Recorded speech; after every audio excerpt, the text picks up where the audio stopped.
நான் வந்து உங்களை என்னிடத்தில் சேர்த்துக் கொள்வேன். நான் போகிற இடத்தை நீங்கள் அறிந்திருக்கீங்க. ஏசப்பா போகிற இடத்தை உங்களுக்கு தெரியுமா?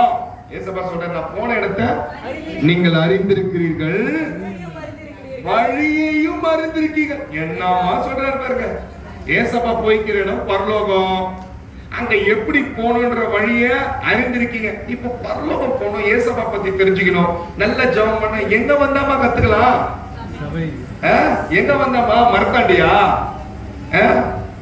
எங்கன்னா ஏதாவது நம்ம வேற எங்கன்னா ஃபங்க்ஷன் நடக்கிற இடத்துலயா? இல்லையே, இங்கதானே சொல்லப்படும், இங்கதானே அதை பத்தி கற்றுக் கொடுக்கப்படும். அப்ப எங்க வந்தா அங்க போற வழி தெரியும். அங்க போகணும்னா இங்க வந்தாதான் தெரியும். உங்க பிள்ளைங்களுக்கு, உங்க குடும்பத்துக்கு, உங்க உறவுகளுக்கு. அப்ப நீ போயிட்டு நல்ல இடத்துக்கு, அவங்க இங்க கஷ்டப்பட்டாங்கன்னா எவ்வளவு வேதனையா இருக்கும். அதான் சொல்ற, நானும் என் வீட்டாருமோ ரட்சிக்கப்பட்டு கடவுள்கிட்ட போகணும்.